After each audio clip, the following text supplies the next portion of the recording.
got my tabletop Donkey Kong Jr. I recently picked this up. At one point, this was selling close to $5 grand. Now this is the other one. You got some real money down here. I don't think I've ever seen one in the box.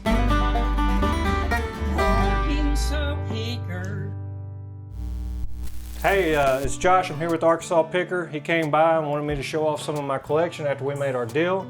So I wanted to start over here in the Sega section. I kind of have my room organized by console and by the brands. So we have Sega, we have Nintendo, we have TurboGrafx, we have Neo Geo, and they're all kind of in their own sections. But over here I have a couple of the box consoles I've kept. I used to have a lot more, but I decided to get rid of duplicates, what I consider, you know, maybe like variants, things like this. I pretty much get rid of like all the trash. Like I used to do like full sets.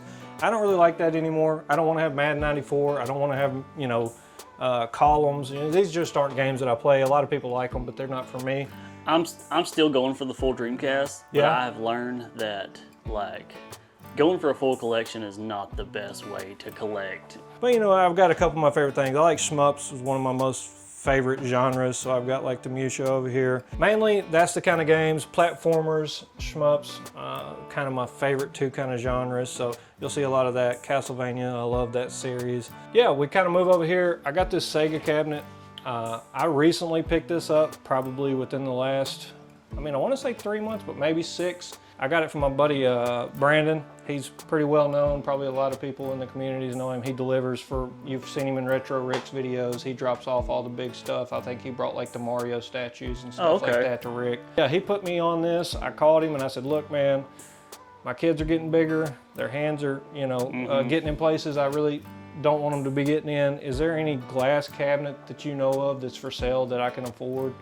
And I kind of told him the price range I was in, and he told me, yeah, no Nintendo cabinets at that price range, right? But we can get you a Sega cabinet. So yeah, about 9 months later, I ended up getting this bad boy brought in. Looks like a very good condition. Sega Saturn collection. This is probably my pride and joy. Like, I love the Saturn. I am one of those people that's fearful of disc rot, but I cannot make myself get rid of Saturn stuff.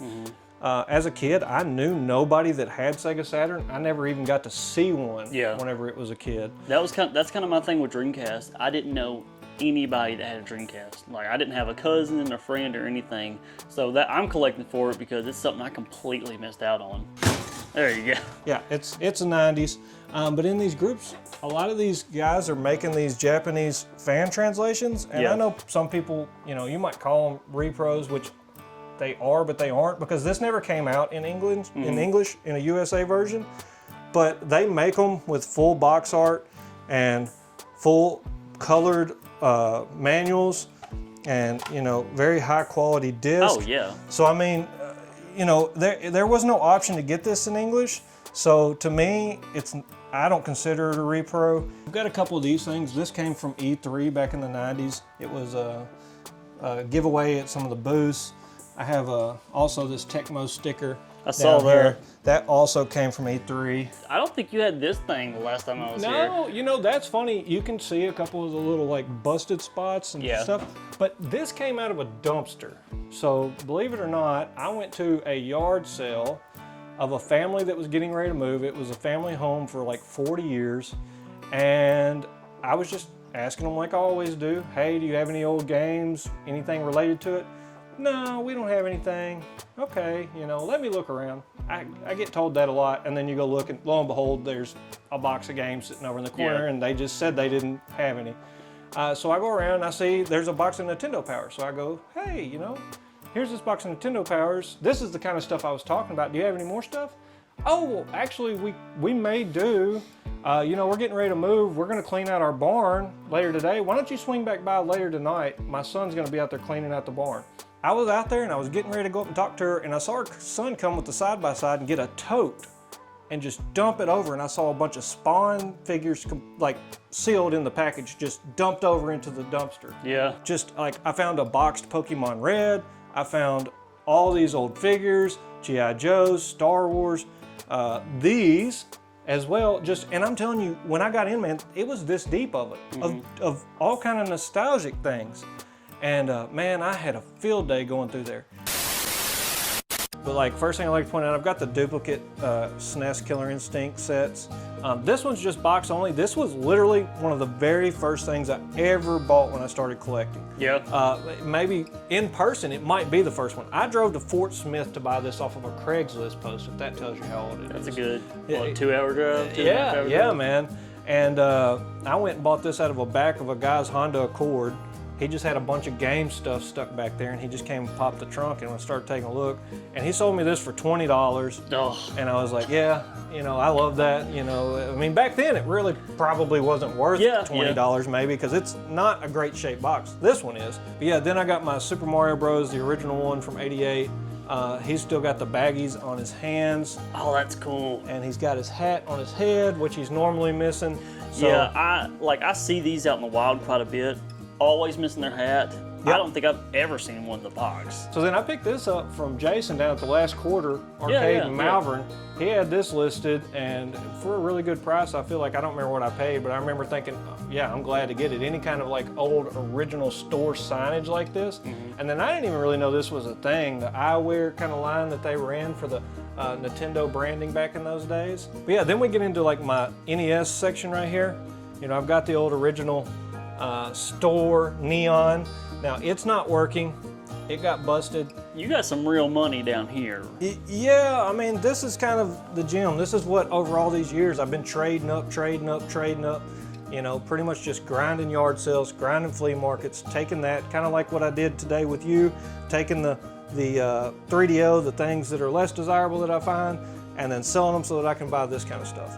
But yeah, so I keep my NES, and obviously I have them kind of front facing for these. I have a bunch of good games as well, like Contra Force, you know, other great games, Dragon Warrior 4, Faria, you know, Gargoyle's Quest 2, Friday the 13th, you know, there's a lot of good games there. I have the whole Ninja Gaiden trilogy set. I've got all 3 of the Turtles games on the NES. I've got 3 of the 6 Mega Mans, and the other 3 are down here in my loose case. You know, I've got the little Samsons.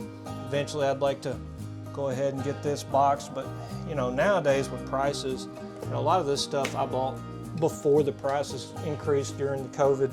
So then we're gonna get into SNES. Really, SNES is another big one that I love. You know, this is kind of the mainstay of my childhood, was the 16-bit era. You know, I was old enough to be competent at games and young enough to still have all the time in the world to play them.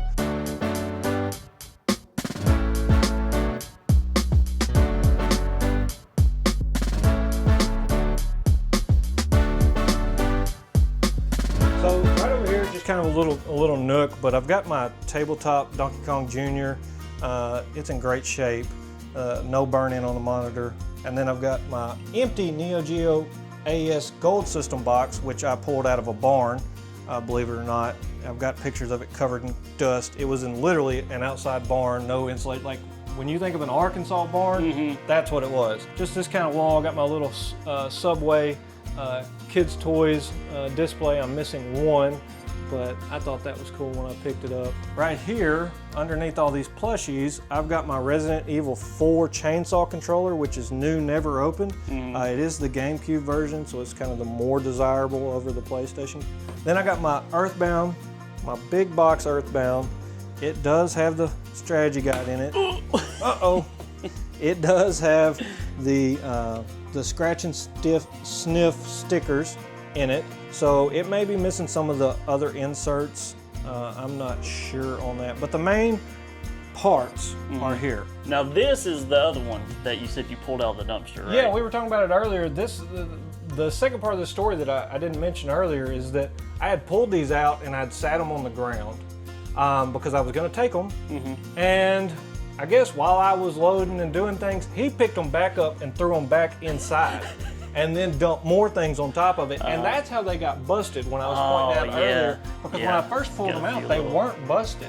Yeah, then these are my, I guess these came from GameStop. I didn't get them from GameStop. I bought them from a flea market booth. And then I've got, these are toppers on top of that. That's for gumshoes. And then this one over here is for Duck Hunt. But those are for the original Versus arcades. Those were the toppers for them. So this is probably my favorite area, but my least added to area, just because good luck finding this stuff. Right. But I've got my TurboGrafx and my Neo Geo AES combined in this little lawyer's case, and I have the console box on top. So we have the serial matching Turbo Duo with the promotional, it's just like a little slip that goes over the side. Oh yeah, yeah. Yeah, so, and then this is TurboGrafx 16, obviously. We got the Turbo Booster. This is a new in-box Turbo Express, never used. This is a Japanese Neo Geo system. This is the US Neo Geo Gold system. They are both. Then I have my Neo Geo Pocket Colors. Both of these are complete. This one comes with Sonic as well. And then these are just empty boxes, but they're Japanese Neo Geo Pocket Colors that I found at a collection buy that I've done. Then we get into the games. So I have my US games on top, and then we go into my Japanese games, and then where it comes back to US are empty cases that I found in the same buy. But probably my crown jewel here is gonna be my Metal Slug 4 Japanese. And you know, if you know anything about Neo Geo AS, you know, Metal Slug is the sought after. Metal Slug 1 and everything else from that goes down significantly, but still crazy desirable. People love Metal Slug. But yeah, let's go down here and let's take a look. This is my TurboGrafx set.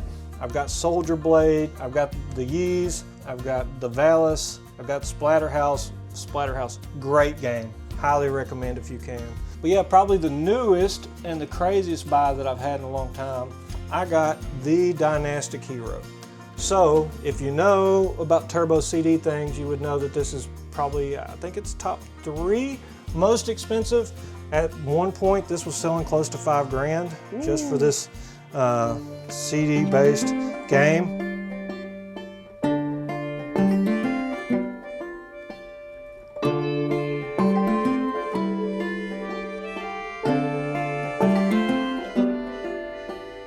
All right, man. Well, thank you for showing me all this again. You've had so many updates. That Sega cabinet's so sick. But I appreciate you. Yeah, man. I appreciate you coming by and picking up the 3DO collection from me. I hope that you find somebody that really wants to play it and enjoy it.